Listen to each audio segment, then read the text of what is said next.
My name is Evgeny Romanov, and I work as a clinical embryologist in Moscow, Russia, in the biggest governmental center for obstetrics and gynecology in Russian Federation. It's called the University of Obstetrics, Gynecology and Perinatology, named by Professor Kulakov. Okay, so in Russia we started our work in IVF field, I think 34 years ago. I can't tell for sure. I have a university for a few years ago. I think it was like 7 or 8 years after Louisa Brown was born, the first baby from the dish.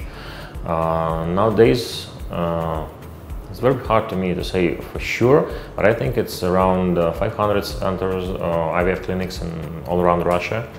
Most of them, of course, are located in the big cities. We have the problem that Russia is very big, just by the land, and in major cities you can have very developed medicine and high-quality IVF clinics, but if you go somewhere like 500-600 kilometers away, there will be nothing. So that's one of the problems. I think we have around 3,000 or 4,000 fertility specialists and medical doctors who work in the reproductive field, and around 500-600 embryologists, qualified embryologists working in Russia. So not that much, but we run a lot of programs.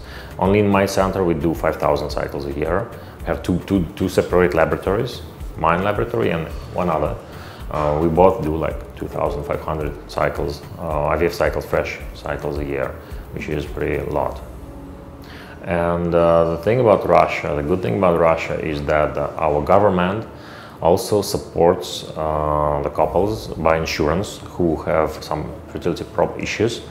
And in Russia, I think, at least in our clinic, half of all the cases we do are supported by financially supported by government. That's a good thing. Nowadays, I'm very lucky to work in one of the most developed IVF clinics, not in Russia, but in the whole world. A lot of people come to big conferences in Moscow, and when they visit our laboratory, they all are amazed. Our laboratory is really well equipped. We spend many million dollars to build it like that. We have a positive pressure and lasers, microscopes and micro manipulators, all this stuff. Unfortunately, it's not that many laboratories are equipped like this in Russia. Some of them are don't have many of the high-tech machinery we have. So in this case, I'm pretty lucky because I can experience every new technology in the world of IVF pretty soon, because one of the first places when they come to Russia, they come to our clinic.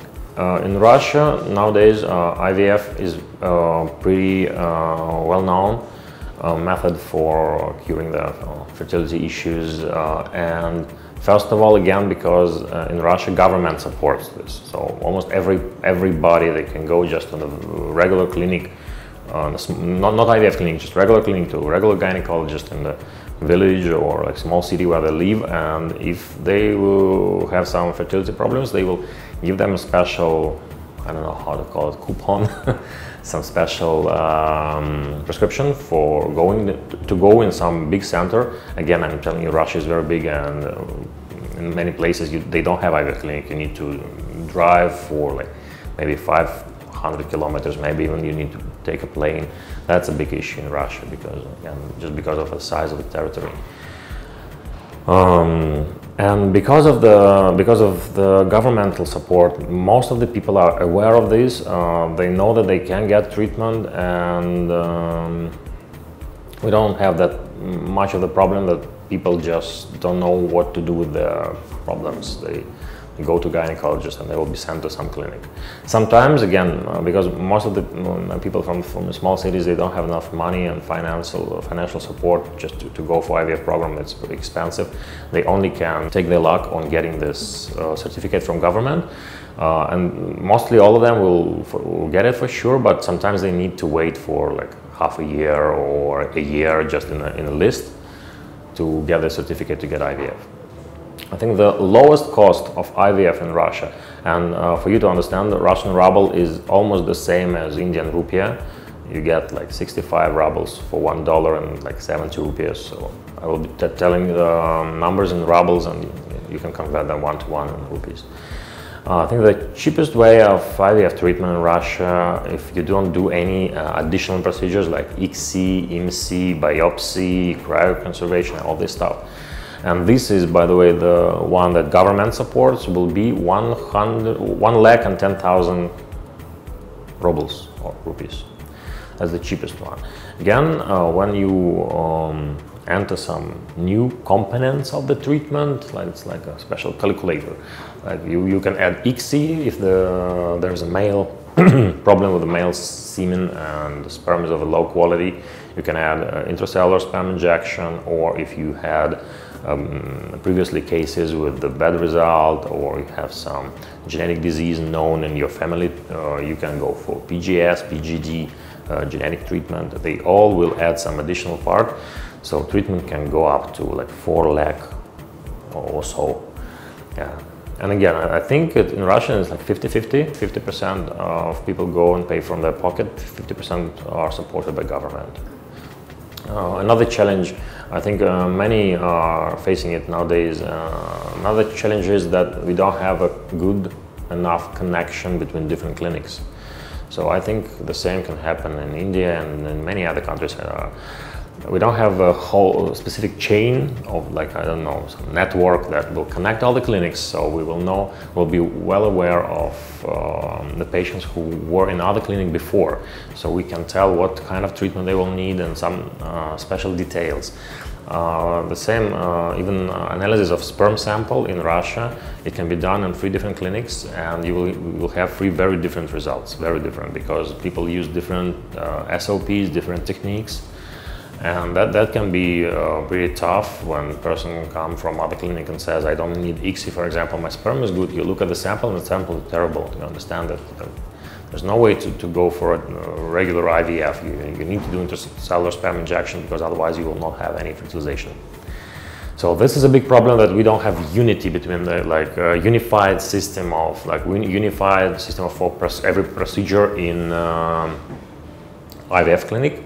But nowadays we are we're putting on the market in Russia the first computer program, also was made by government, with governmental support, called Medialog, and this program should link all the medical institutions in Russia together, but I think it's a question of like 5, 6, 10 years. Yeah, but that's also can be a problem in Russia. Nowadays, demography problem in Russia is one of the biggest problems faced by our countries and by our government.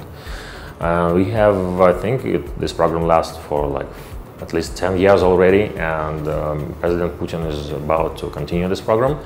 Our government is highly support all the families with more kids, like 2, 3, 5. For every kid more than 1, you get additional money from government, and that's a pretty big amount of money, like 2-3 lakhs of rubles, just to support big families. It's a pretty opposite situation that you have, the people have like in China, like when you get to have only 1 baby or 2 babies, like some time ago.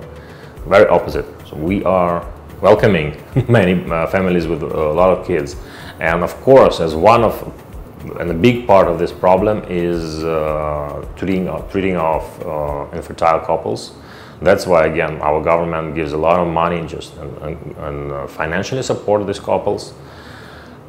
This is a very big problem, governmental problem in the first place. So yes, in this, fortunately, we are lucky that in this field we are pretty saved from the governmental side, and they are helping us a lot. Every infertility, every couple that faces infertility will also face a lot of ethical, emotional, psychological problems, of course. And we are trying to implement this thing in Russia, that every IVF clinic should have a psychologist, professional psychologist, just to initially to speak to the couple, just because so many of them have really like some even mental problems, because if women or men are knowing of their infertility for a prolonged time, every time they go for IVF, every time they're waiting for results, it's really put a high pressure on them, emotionally. I don't think it's that bad in Russia, but of course people can be blamed, and we still can face it. Especially women can be blamed for not having an opportunity to have a child, and I think it can be a very good reason for divorce, and I think many divorces are happening this way. So yeah, that's a big problem. Male, probably to put myself in the place of a female who found herself infertile, but I will try to. I've seen many different cases, and again, in Russia, also people mostly they believe that it's like a woman's role to be a mother. So when there is some problem, they don't think of that as a problem of the couple.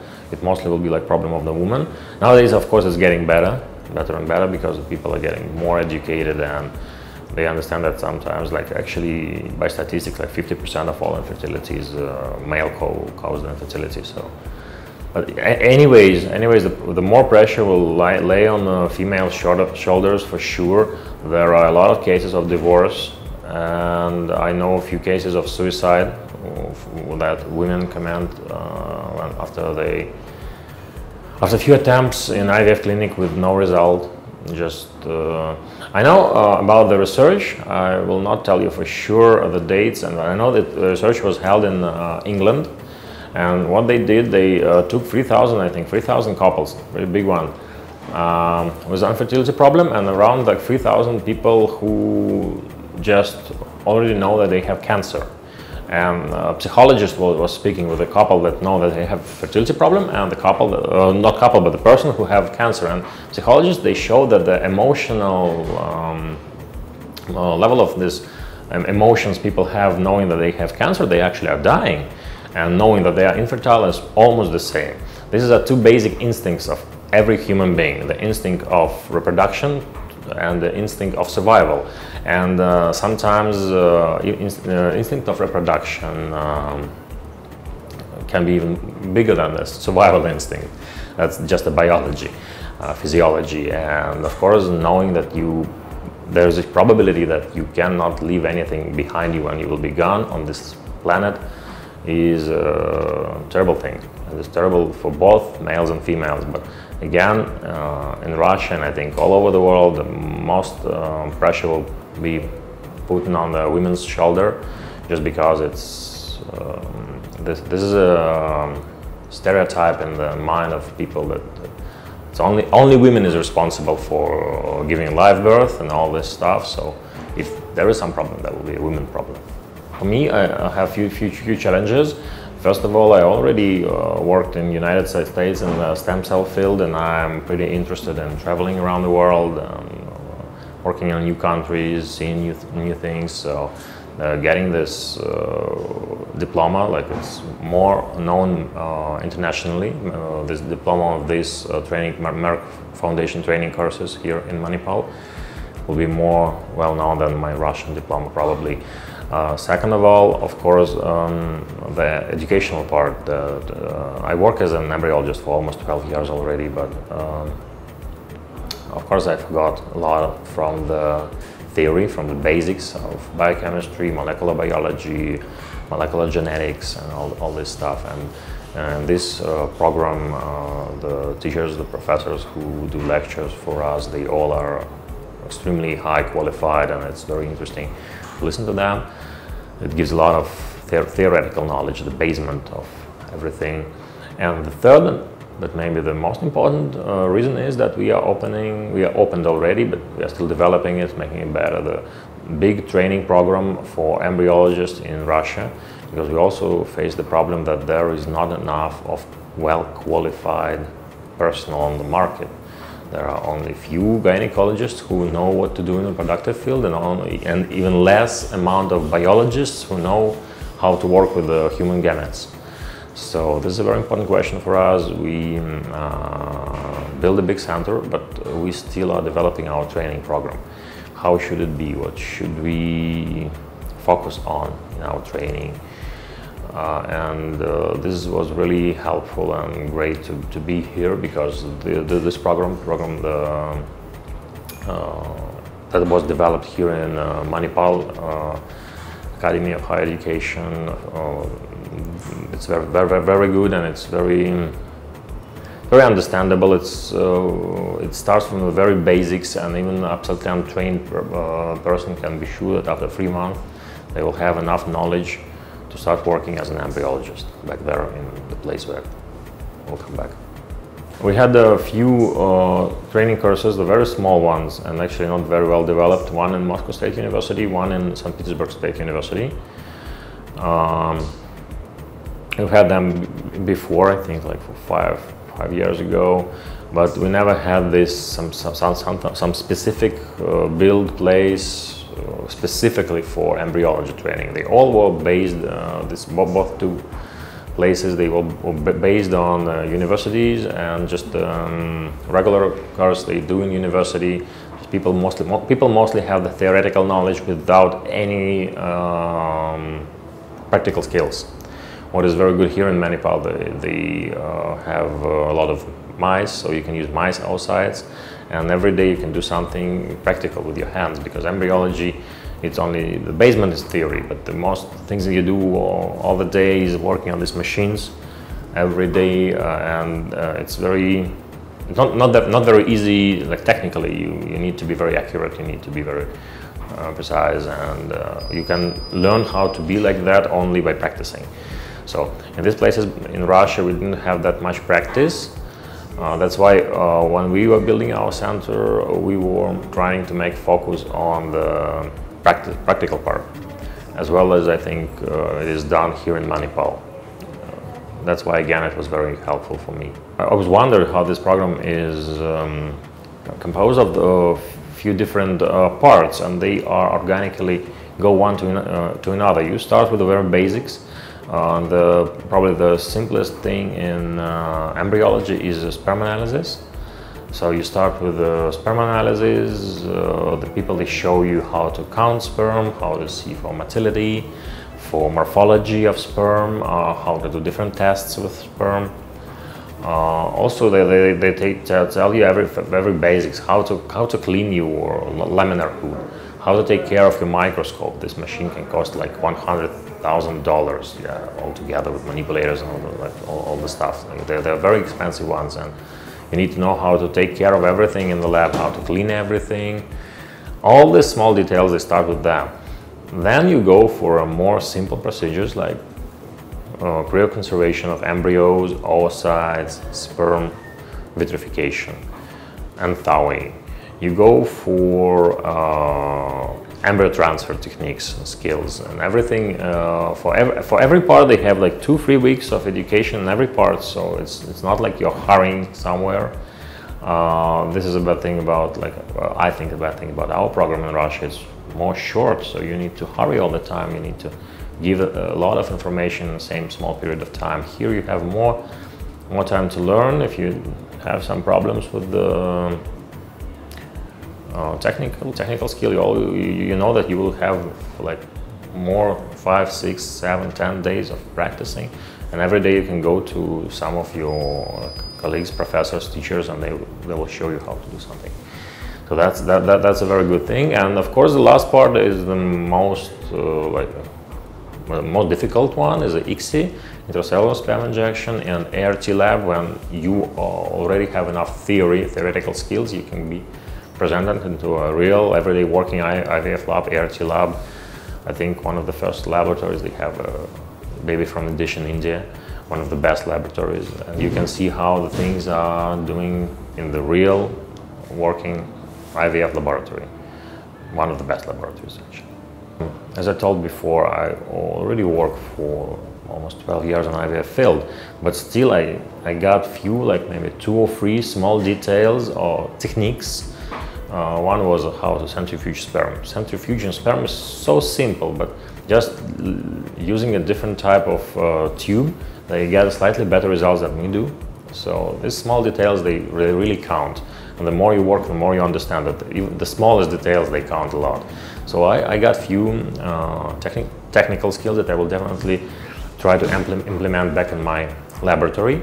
But most importantly, I have a lot of skills of how to teach and how to maintain the process of non-stop education in IVF field. And this education should be non-stop because, again, reproductive medicine is one of the most recent the branches of medical science, and every year something new comes. Every single year, new technologies, new methods, new machinery. So this education in the field of embryology and reproductive gynecology should be endless, non-stop. Every year you will have to learn something new. So I learned a lot, and I will try to implement these technologies back in Russia, in the clinic I'm working. I would like to say many, many thanks to Merck Foundation for this opportunity, for this option to see how it's very important even for one of us who work for some time in this field. It's very important to see how people are doing the same things in a different environment with the slightly different skills, with the different patients. This always making you better and better, and I'm telling many thanks to Merck Foundation for this opportunity to be here. I was really glad to be a part of this program. Thank you.